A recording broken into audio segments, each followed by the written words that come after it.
Hello everyone, नमस्कार। एक बार फिर से आप सभी का बहुत बहुत स्वागत है लोधा क्लासेस के बीए प्लेटफॉर्म पर। मेरे प्यारे दोस्तों, बीए सेकेंड ईयर के लिए समाज शास्त्र के अंतर्गत सामाजिक विकास एवं परिवर्तन वाली सीरीज में दोस्तों आज हम बात करेंगे एक महत्वपूर्ण मॉडल पेपर 2023 पर।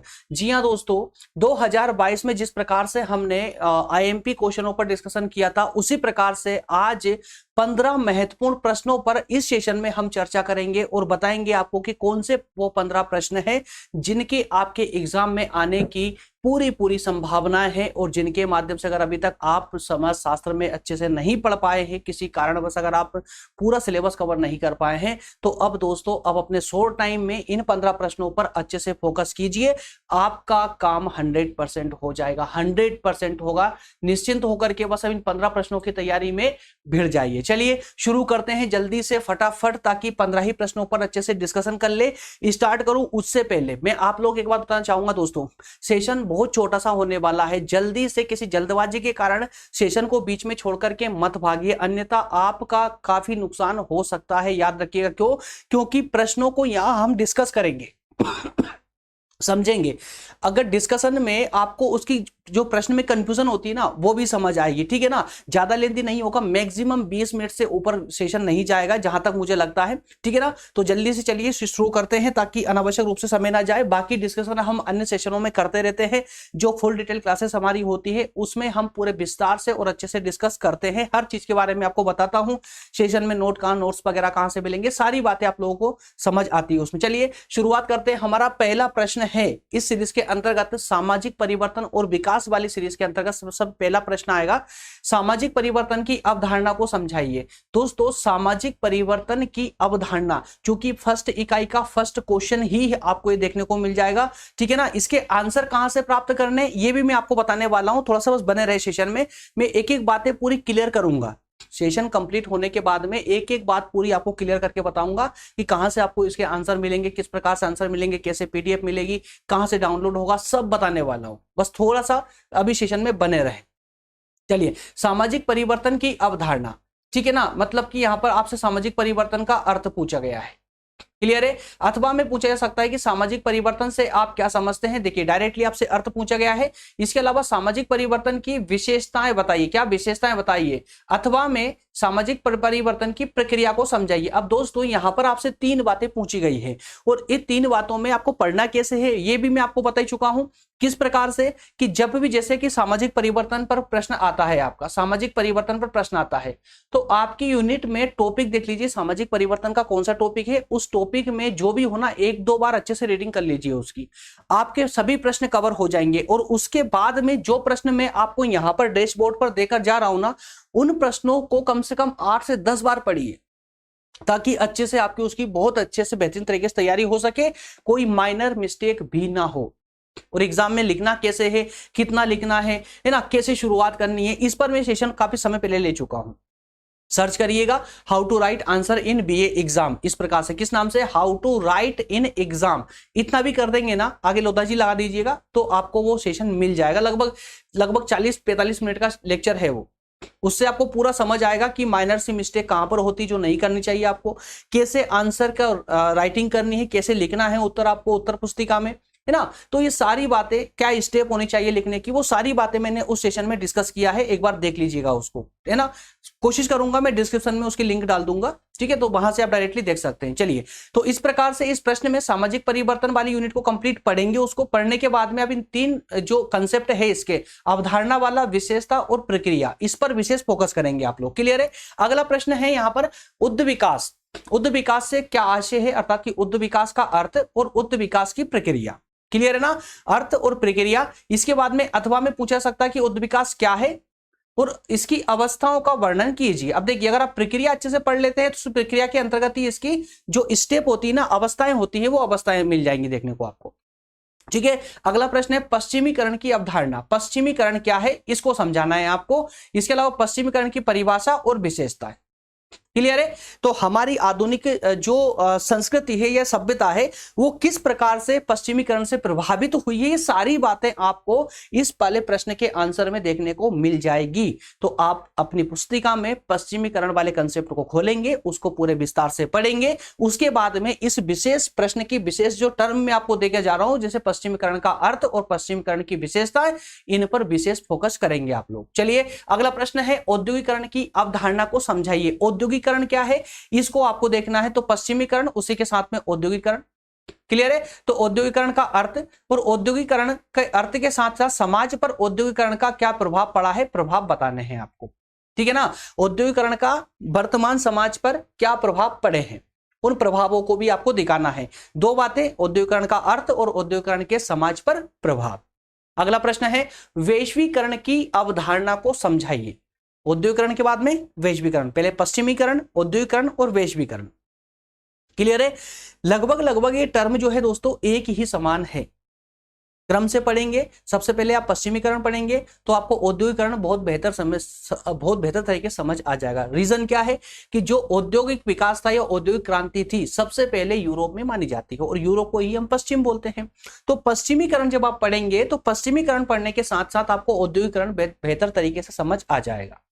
उसके बाद अगर आप वैश्वीकरण पढ़ेंगे तो आपको वो टर्म पूरी क्लियर होती चली जाएगी, है ना। तो वैश्वीकरण का अर्थ यहां पर देखना है आपको। इसके साथ में वैश्वीकरण का भारतीय समाज पर क्या प्रभाव पड़ा उसको समझाना है।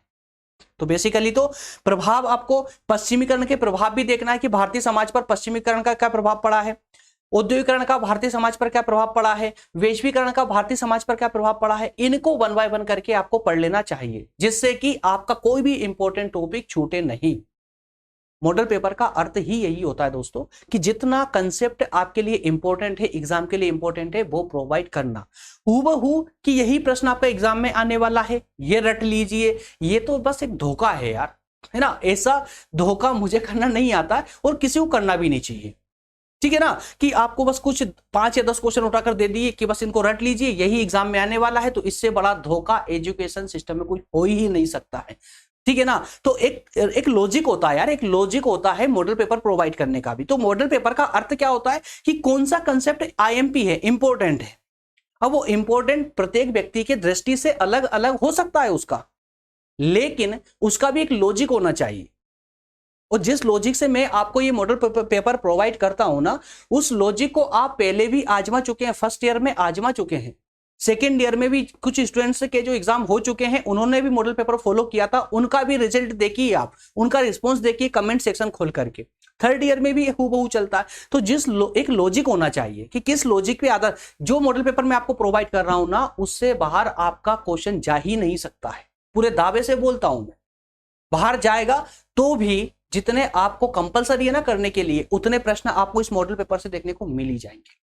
इसलिए पूरे कॉन्फिडेंस से बोलता हूं कि ये मॉडल पेपर पर, जो मॉडल पेपर मैं आपको प्रोवाइड कर रहा हूं उस पर जो 15 प्रश्न देता हूं उनकी तैयारी बेहतर तरीके से कर लीजिए। उसके बाद में अगर समय बचता है आपके पास तो 10 प्रश्न में अंतिम रूप से आखिरी में आपको लघु उत्तरी प्रकृति के भी देने वाला हूं, उन पर भी तैयारी कर लीजिए। अगर आपने ये 25 प्रश्न कर लिए ना तो मैं दावे से बोलता हूं आप एग्जाम सेंटर से मुंह लटकाकर नहीं बल्कि मुस्कुराते और हंसते हुए आएंगे। चलिए अगला प्रश्न लेते हैं। अगला प्रश्न है सूचना क्रांति। सूचना क्रांति पूरा कंसेप्ट पढ़ लेना, सब कुछ इंपॉर्टेंट, सूचना क्रांति का सब कुछ इंपॉर्टेंट है, ठीक है ना। तो सूचना क्रांति का अर्थ पूछा गया आपसे यहाँ पर। सूचना क्रांति के समाज पर क्या प्रभाव पड़ा है उस प्रभाव की विवेचना करना है, ठीक है ना। तो जो टर्म है ना उस टर्म पर फोकस करें, टर्म पर फोकस करें। पूरे प्रश्न में कुछ भी नहीं रखा है, उसकी टर्म क्या है, प्रश्न में पूछा क्या गया है, उस पर मेन फोकस होना चाहिए आप लोगों का। और जब आपका उस पूरी टर्म पर फोकस होता है ना, मेन टर्म पर, तो आप जब एग्जाम सेंटर में भी जब हड़बड़ी में क्वेश्चन पेपर पढ़ते हैं ना तो वहां पर भी आप गलती करने से बच जाते हैं। क्यों? क्योंकि आपकी एक आदत है कि जो उसका की पॉइंट है ना उसको सर्च करने की। तो आपका अगर आप बार बार प्रैक्टिस करेंगे इस टर्म को पढ़ने की, मेन टर्म को पढ़ने की ना, तो एग्जाम सेंटर में भी आपका मस्तिष्क वही कार्य करेगा। प्रश्न में जो मेन टर्म होगी उसी पर फोकस करेगा, तो आप कंफ्यूज होंगे ही नहीं। समझ पा रहे हैं ना आप लोग? चलिए अगला प्रश्न है, सामाजिक आंदोलन की अवधारणा को विस्तार से समझाइए। सामाजिक आंदोलन क्या थे, इन आंदोलनों का अर्थ बताना है, मतलब पूरी अवधारणा को पूरे विस्तार से समझाना है। अथवा में पूछा जा सकता है कि सामाजिक आंदोलन की परिभाषा देते हुए सामाजिक आंदोलन की विशेषताओं को बताना है। और अथवा में है, सामाजिक आंदोलन का क्या अर्थ है, सामाजिक आंदोलन की सहायक दशाओं को समझाइए, सहायक दशाओं को। और यही सहायक दशाएं दोस्तों इसकी विशेषताएं बन जाएंगी, ठीक है ना। चलिए 3 से 4 टर्म इसमें देखने को मिली है। अगला प्रश्न लेते हैं। अगले प्रश्न में क्या है, सामाजिक विकास के एक अभिकरण के रूप में राज्य की विवेचना कीजिए। यहां पर पूछा गया कि राज्य की विवेचना कीजिए किस रूप में, सामाजिक विकास के अभिकरण के रूप में। मतलब क्या हुआ इसका कि राज्य समाज का विकास करने वाला एक तथ्य है, या कहें कि एक जो है माध्यम है। राज्य समाज का विकास करने का एक माध्यम या एक अभिकरण है। कैसे है समझाना है ना। तो राज्य की विवेचना अर्थात कि राज्य एक ऐसा टूल्स है जो समाज का विकास करता है। प्रश्न का भी अर्थ होता है, प्रश्न के अर्थ के साथ समझेंगे समस्या नहीं आएगी, कभी समस्या नहीं आएगी। अगला क्वेश्चन इसी के अथवा में है कि राज्य और विकास में क्या संबंध है। भाई राज्य की स्थापना ही क्यों होती है, विकास के लिए। किसके विकास के लिए, समाज के विकास के लिए, समाज अर्थात कि राष्ट्र के विकास के लिए। अगर राष्ट्र के विकास की बात नहीं आती तो क्या बताइए राज्य की कभी स्थापना हो पाती, बिल्कुल नहीं हो पाती। तो एक तरह से हम ये कह सकते हैं कि एक सिक्के के दो पहलू, एक तरफ राज्य दूसरी तरफ विकास। Is it clear. चलिए, और राज्य के बिना विकास भी संभव नहीं है, और विकास के बिना राज्य की आवश्यकता ही नहीं है ना, दोनों आपस में, ठीक है ना। चलिए अगला प्रश्न है, उपभोक्तावाद क्या है, उपभोक्तावाद। तो इस उपभोक्तावाद की अवधारणा को समझाना है। उपभोक्तावाद क्या होता है इसे डिटेल में समझाना है आपको, पूरे विस्तार से समझाना है। इसके अलावा इसमें अथवा में है कि उपभोक्तावाद से आप क्या समझते हैं, उपभोक्तावाद के समाज पर क्या प्रभाव पड़े हैं, समाज पर प्रभाव, ठीक है ना। तो उपभोक्तावाद एक, पहले तो आप उसकी पूरी डिस्कशन देंगे, उसका अर्थ बोलेंगे, उसके अर्थ लिखेंगे, अर्थ के बाद उसकी परिभाषा लिखेंगे। परिभाषा के बाद में अगर आपके पास समय बचता है और कंटेंट कम है तो फिर आप उसमें और भी चीजें लिख सकते हैं इसकी। इसके बाद में अंतिम रूप से आपको पूरे विस्तार से समझाना है कि समाज पर इसके क्या प्रभाव पड़े हैं, तो वो प्रभाव बताना है पूरे विस्तार से। क्लियर है। चलिए अगला प्रश्न लेंगे, प्रश्न नंबर 10 लेंगे। प्रश्न नंबर 10 है सतत विकास। क्या है सतत विकास। इस सतत विकास के पूरे कंसेप्ट को उसमें जो भी चाहे वो लक्षण आए, विशेषता आए, अर्थ, परिभाषा, जो भी आए ना पढ़ने को वो सब पढ़ ले जाइए, कुछ भी मत छोड़िए। सतत विकास से कुछ भी नहीं छोड़ना है आपको। सतत विकास की अवधारणा और सतत विकास का अर्थ क्या होता है पहले प्रश्न में, दूसरे में बताया गया है कि सतत विकास की विशेषताएं लिखिए। क्लियर है। वो सतत विकास के लक्ष्य क्या है, ये सतत विकास की हमें क्यों आवश्यकता है, ऐसे ये सतत विकास के लिए राज्य ऐसे क्या कार्य करता है, या कौन से लक्ष्य, कौन से उद्देश्य बनाता है अपने समाज के विकास के लिए, तो वो लक्ष्य आपको यहां पर बताने हैं, तो पूरे विस्तार से बताना है। लेकिन दोस्तों ये प्रश्न, इस प्रश्न में थोड़ी सी सावधानी रखना। क्यों बोला ऐसा मैंने, सतत विकास वाले प्रश्न को पढ़ते वक्त, उसका आंसर समझते वक्त हो सकता है आपको कंटेंट की कमी महसूस हो, लेकिन एग्जाम में ऐसे ही प्रश्न अधिकतर पूछे जाते हैं जिसका कंटेंट कम दिया गया हो, जिसके बारे में आपने कम पढ़ा हो, वो कम पढ़ के ज्यादा लिखने के लिए कह दिया जाता है। वो लघु उत्तरी प्रकृति में ऐसे प्रश्न डाले जाएंगे जिनका कंटेंट आपके पास भर भर के रखा हुआ है, लेकिन आपसे गागर में सागर भरने को बोला जाएगा, ठीक है ना। तो इस प्रकार से थोड़ा सा सावधानी के साथ में इन प्रश्नों को पढ़ना है अगर आप अच्छे नंबरों की आकांक्षा रखते हैं तो। चलिए अगला प्रश्न लेते हैं, प्रश्न नंबर 11 लेते हैं। विकास का पर्यावरण पर क्या प्रभाव पड़ता है। विकास का पर्यावरण पर क्या प्रत्येक प्रश्न में एक लॉजिक होता है, प्रत्येक प्रश्न में एक लॉजिक होता है, कहीं ना कहीं उनमें जो है कनेक्टिविटी होती है। जैसे विकास और पर्यावरण दोनों में कनेक्टिविटी है। विकास का पर्यावरण पर क्या प्रभाव पड़ता है, एक्चुअल में पड़ता है वो, जबकि नकारात्मक प्रभाव पड़ता है। जितना जितना हम विकास करते जाएंगे पर्यावरण उतना उतना इफेक्ट होता चला जाएगा, दूषित होता चला जाएगा। जब विकास हमें ऐसा करना चाहिए जिससे पर्यावरण कम से कम दूषित हो या कम से कम प्रभावित हो। आज पर्यावरण की स्थिति है, पर्यावरण जो दूषित हुआ है उसका परिणाम क्या, उसका जो इसके पीछे जो कारण है वो कारण कौन है दोस्तों, तो आज विश्व का विकास, आज पूरे विश्व के सभी देश अपना विकास करना चाहते हैं, प्रत्येक देश विकसित राष्ट्र बनना चाहता है। तो उस विकसित राष्ट्र बनने की जो सफर है ना, बनने का जो सफर है, उस सफर में जो बलि देता है वो कौन है? पर्यावरण है। पर्यावरण को कुचल करके हम विकास की सीढ़ियों पर आगे बढ़ रहे हैं। तो हमें आवश्यकता है इस सावधानी रखने की कि हम अपने विकास के साथ ही साथ पर्यावरण का भी जो है विशेष रूप से ध्यान रखें, उसका भी जो है विशेष रूप से पर्यावरण को भी हम अत्यधिक क्षति ना पहुंचाते हुए उसका भी संरक्षण करने पर हम ध्यान दें, हम अर्थात कि पूरा विश्व ध्यान दे उस पर। क्लियर है? तो विकास का पर्यावरण पर प्रभाव आपको बताना है। विकास का पर्यावरण निहित प्रभाव बतलाइए। सेम प्रश्न है, थोड़ा सा चेंज कर दिएगा शब्दों में खाली बस। चलिए अगला प्रश्न है, नियोजन से आप क्या समझते हैं? नियोजन से आप क्या समझते हैं, इसके उद्देश्य बताइए। ठीक है ना, नियोजन का अर्थ, नियोजन के उद्देश्य, क्या कारण है नियोजन, मतलब मैनेजमेंट के क्या कारण है, क्यों किया जाता है ये? नियोजन को परिभाषित करना है। देखिए अर्थ पूछा गया है, उद्देश्य, परिभाषा भी पूछी गई है, महत्व भी पूछा गया है। अगले में प्रकार पूछे गए हैं। 5 टर्म आपसे एक साथ पूछ ली जा सकती है, किसी किसी प्रश्न में एक साथ आपसे 5 टर्म पूछ ली जा सकती है। अगर अच्छे खासे नंबर का प्रश्न होगा तो एग्जैक्टली पूछेगा वो। ठीक है, तो नियोजन का अर्थ, नियोजन की परिभाषा, उसके उद्देश्य, उसका महत्व और नियोजन के प्रकार, कितने कितने प्रकार के ये नियोजन होता है। यहां तक का क्लियर है? अगला प्रश्न लेंगे, सामाजिक नीति से आप क्या समझते हैं? सामाजिक नीति क्या होती है? सामाजिक नीति क्या होती है? सामाजिक नीति की आवश्यकता क्यों है? अथवा में सामाजिक नीति की अवधारणा।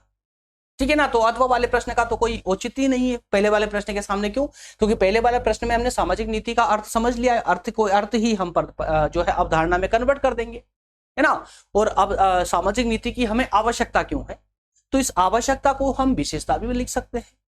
क्लियर है? इसका महत्व भी लिख सकते हैं। आवश्यकता हूबहू सेम टू सेम जो है आपके महत्व में कन्वर्ट हो जाएगी, विशेषताओं में भी कन्वर्ट हो जाएगी। तो एक आवश्यकता वाले कंसेप्टों को पढ़ लेंगे तो आपका महत्व और विशेषता भी कंप्लीट हो जाएगी आपकी। क्लियर? 2 प्रश्न और बचते हैं दोस्तों। प्रश्न नंबर 14 पर बात करेंगे। प्रश्न नंबर 14 है, सामुदायिक विकास कार्यक्रम की अवधारणा। सामुदायिक विकास कार्यक्रम क्या है? सामुदायिक विकास कार्यक्रम को पूरे डिटेल में आपको पढ़ना है, इसका अर्थ बताना है, क्या होता है ये सामुदायिक विकास कार्यक्रम, इन कार्यक्रमों के उद्देश्य क्या है। ठीक है ना, उद्देश्य क्या है, क्यों आवश्यकता है समाज को सामुदायिक विकास कार्यक्रम की। भारत में सामुदायिक विकास कार्यक्रमों के क्रियान्वयन और योगदान की समीक्षा करनी है आपको। क्रियान्वयन क्यों किया जा रहा है, किस किस क्षेत्र में किया जा रहा है, इनके करने से समाज को क्या लाभ होने वाले हैं, क्या हानियां होने वाली, ये सारी बातें आपको इस प्रश्न के अंदर लिखना पड़ेगी। क्लियर? नेक्स्ट एंड लास्ट प्रश्न है नीति आयोग पर। पूरे विस्तार से जितना अधिकतम हो सके ना पढ़ लीजिए, पुस्तक में कम कंटेंट हो गूगल कर लीजिए। नीति आयोग पर पूरे अच्छे से, क्योंकि यहाँ निबंध का बोला गया है, यहाँ पर आपको आपके पास में कंटेंट बहुत कम रहेगा, क्योंकि ये नीति आयोग पर आपने संभवतः इससे पहले कभी नहीं पढ़ा होगा। अगर आपने इकोनॉमी जो आपका सब्जेक्ट नहीं है तो शायद आपने नीति आयोग नहीं पढ़ा होगा, और पढ़ा भी होगा तो कंटेंट बहुत कम होगा, बहुत शॉर्ट में पढ़ा होगा। लेकिन ये समाज शास्त्र है दोस्त, यहां पर आपको पूरे विस्तार से पढ़ना होगा, कंटेंट उसको भर भर के देना होगा, तब कहीं जाकर आपका एग्जामिनर आपसे खुश हो पाएगा। और खुश होने के बाद जो नंबर मिलते हैं उनकी तो कल्पना आप लोग कर सकते हैं। ठीक है, तो इस प्रकार से हमारे ये 15 प्रश्न हो जाते हैं पूरी तरह कंप्लीट। इन 15 प्रश्नों पर अच्छे से तैयारी कर लीजिए दोस्तों। इन 15 प्रश्न आपके एग्जाम में आपकी नैया को पार लगा सकते हैं और लगा ही देंगे। पिछले 5 सालों का एक्सपीरियंस है, अनुभव है, और उसी अनुभव से मोटिवेट होकर के ही पूरे कॉन्फिडेंस के साथ बोल रहा हूं मेरे दोस्तों, अगर आप गलती नहीं करना चाहते हैं ना, और समय नहीं है आपके पास और अभी तक नहीं पढ़ा है आपने, तो एक टीचर पर, एक मास्टर पर विश्वास कीजिए, जरूरी करना ही पड़ेगा। इन 15 प्रश्नों पर ध्यान दीजिए, लगा दीजिए अपनी पूरी दम इन 15 प्रश्नों पर। जैसे मैंने बताया ना वैसे पढ़िए, प्रश्न को मत रटिए यार, कंसेप्ट को देखिए, कंसेप्ट को देखो और वहां से फुल डिटेल में उसका आंसर करो। चलिए अब बात करते हैं उन 10 प्रश्नों की जो आपको इन प्रश्नों को सपोर्ट करेंगे। इन प्रश्नों को सपोर्ट करेंगे, छोटे छोटे प्रश्न हैं लेकिन इन प्रश्नों में जान आ जाएगी उन 10 प्रश्नों से। 10 प्रश्न कौन से? लघु प्रकृति के हैं दोस्तों, वो लघु प्रकृति के भी हो सकते हैं और अति लघु प्रकृति के भी हो सकते हैं। क्लियर है। तो लघु उत्तरीय प्रश्नों पर 10 प्रश्न पर हम बात करेंगे। 10 प्रश्न में अर्थात कि 10 टर्म पर बात करने वाले, कोई 10 प्रश्न नहीं, 10 टर्म हम देखेंगे इसमें। पहली टर्म क्या है? सामाजिक परिवर्तन का चक्रीय सिद्धांत। क्या है? चक्रीय सिद्धांत। किसका चक्रीय सिद्धांत? सामाजिक परिवर्तन का चक्रीय सिद्धांत। पढ़ लेना है ना, पढ़ लेना। संस्कृतिकरण से क्या है? संस्कृतिकरण को आपको यहां पर समझना। जहां हमने पश्चिमीकरण देखा, औद्योगिकरण देखा, वैश्वीकरण देखा, वहीं संस्कृतिकरण भी देख लीजिए। छोटा सा कंसेप्ट, ज्यादा लेंदी नहीं है, ठीक है ना। संस्कृतिकरण पढ़ के जाना, देखने को मिलेगा एग्जाम में। अगला है नगरीकरण। क्या होता है? नगरीकरण को समझाइए। इसके बाद उदारीकरण, देखिए यहां पर है ना, सब करण आ रहे हैं। नगरीकरण, उदारीकरण, संस्कृतिकरण के बाद नगरी और उदारीकरण भी पढ़ना है आपको। सामाजिक विकास देखना, सामाजिक नीति आपने देखी, सामाजिक परिवर्तन आपने देखा, सामाजिक विकास कौन देखेगा? आपको ही देखना पड़ेगा, है ना। तो सामाजिक विकास भी आपको पढ़ना है। इसके अलावा बाजार क्या होता है? अर्थव्यवस्था वाला कंसेप्ट है, बाजार क्या होता है, लेकिन समाज शास्त्र की भाषा में समझाना है, इसलिए बोल रहा हूं पढ़ लीजिएगा। अर्थशास्त्र के भरोसे मत बैठिएगा। अर्थशास्त्र में बाजार का अर्थ कुछ और निकलेगा, समाज शास्त्र में समाज के अकॉर्डिंग हमें बाजार का अर्थ बताना है उसको। अगला प्रश्न होगा उपभोक्तावाद क्या होता है? उपभोक्तावाद और समाज, ठीक है ना। उपभोक्तावाद और समाज दोनों को मिक्स करते हुए उन दोनों पर या फिर सेपरेट तरीके से आप इन पर टिप्पणी कर सकते हैं, इन पर एक छोटा सा लेख लिख सकते हैं। उपभोक्तावाद क्या होता है, समाजवाद क्या होता है, 4-4-5-5 लाइन में आप लिख देंगे, आपका जो है आंसर कंप्लीट हो जाएगा। अगला कंटेंट है आपका, कंसेप्ट है लैंगिक असमानता। भारत में लैंगिक असमानता क्या होती है? महिला महिला विकास जो हम पढ़ रहे हैं दोस्तों, उसी का बहुत प्यारा कंसेप्ट है ये, ठीक है ना।